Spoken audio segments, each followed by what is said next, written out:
ନିମାପଡ଼ାରେ ଦେଖିବାକୁ ମିଳୁଛି ନିର୍ବାଚନ ପ୍ରଚାରର ନୂଆ ନୂଆ ଟ୍ରିକ୍। ଆଜ୍ଞା ହଁ, ନିମାପଡ଼ାରେ ବିଗତ ଦିନରେ ବିଜେଡି ଦିଲ୍ଲୀପ ବାବୁ ହୁଅନ୍ତୁ କିମ୍ବା ବିଜେପି ପ୍ରଭାତୀ ପରିଡ଼ା ମ୍ୟାଡ଼ାମ ହୁଅନ୍ତୁ ବା ବିଜେଡିର ତୁଙ୍ଗ ନେତା ସମୀର ଦାସଙ୍କ କଥା କୁହନ୍ତୁ, ସମସ୍ତେ ନିଜ ନିଜର ଶକ୍ତି ପ୍ରଦର୍ଶନ କରିଥିଲେ। କିନ୍ତୁ ସିଦ୍ଧାର୍ଥ ରାଉତରାୟ ନିଜର ଶକ୍ତି ପ୍ରଦର୍ଶନ ନ କରି ବିନା ଗାଡ଼ିରେ ସାଇକେଲିଂ କରି ନିଜର ପ୍ରାର୍ଥୀପତ୍ର ଦାଖଲ କରିଥିଲେ। କିନ୍ତୁ ପରବର୍ତ୍ତୀ ସମୟରେ ତାଙ୍କୁ ନିର୍ବାଚନ ଲଢ଼ିବା ପାଇଁ ସାଇକେଲ ଧରି ଗାଁ ଗାଁ ବୁଲିବାକୁ ପଡ଼ିଥିଲା। ଏବଂ କାଲି ସେହି ନିର୍ବାଚନ ପ୍ରଚାର ମଧ୍ୟରେ ଦେଖିବାକୁ ମିଳିଛି ଏକ ଆଶ୍ଚର୍ଯ୍ୟଜନକର ଘଟଣା। ଆଜ୍ଞା ହଁ, ନିମାପଡ଼ାରେ ଭାଇଚାରାକୁ କେମିତି ବଞ୍ଚାଇ ରଖାଯିବ ଏହାର ଏକ ସ୍ୱର୍ଣ୍ଣିମ ଉଦାହରଣ ହେଉଛନ୍ତି ସିଦ୍ଧାର୍ଥ ରାଉତରାୟ। ଆଜ୍ଞା ହଁ, ଭଲ କରି ଦେଖନ୍ତୁ ଏହି ଦୃଶ୍ୟଟିକୁ। ଏହି ଦୃଶ୍ୟଟି ହେଉଛି ସିଦ୍ଧ ମଠ ବାବା ସିଦ୍ଧ ମଠଙ୍କର। ଏହା ଏକ ଜଗନ୍ନାଥ ମହାପ୍ରଭୁଙ୍କର ମନ୍ଦିର ଅଟେ।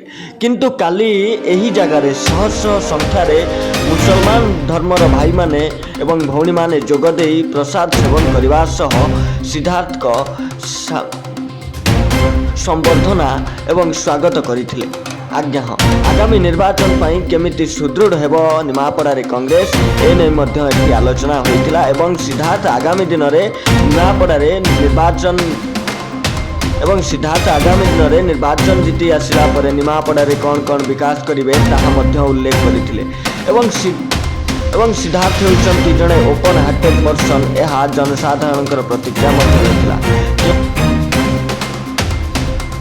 ସିଦ୍ଧାର୍ଥଙ୍କର ଏଭଳି ପ୍ରକାର ଆଶ୍ଚର୍ଯ୍ୟଜନକର ପ୍ରଚାର ଏବଂ ପ୍ରାର୍ଥୀପତ୍ର ଦାଖଲ ବିରୋଧୀମାନଙ୍କୁ କେଉଁଠି ନା କେଉଁଠି ଘାଇଲା କରୁଛି। କେଉଁଠି ନା କେଉଁଠି ବିରୋଧୀମାନଙ୍କ ମନରେ ଭୟ ସୃଷ୍ଟି କରୁଛି, କାଳେ ସିଦ୍ଧାର୍ଥ ରାଉତରାୟ ସୁର ରାଉତରାୟଙ୍କର ପୁଅ ହିସାବରେ ନିର୍ବାଚନର ବୈତରଣୀକୁ ପାର କରିଯିବେ କି। କିନ୍ତୁ ପରବର୍ତ୍ତୀ ସମୟରେ ଦେଖିବାକୁ ଖାଲି ବାକି ରହିଲା ଆଗାମୀ ଦିନରେ ନିର୍ବାଚନର ଫଳାଫଳ ଶୁଣାଣିକୁ ଏବଂ ଜନସାଧାରଣଙ୍କର ମତାମତ ପାଇଁ। ଏବଂ କିଏ ପିନ୍ଧୁଛି ନିମାପଡ଼ାର ସ୍ୱର୍ଣ୍ଣିମ ମୁକୁଟ, ବିଧାୟକର ଆସନରେ କିଏ ବସୁଛି, କିଏ ମାରୁଛି ବାଜିମାତ। Bureau report.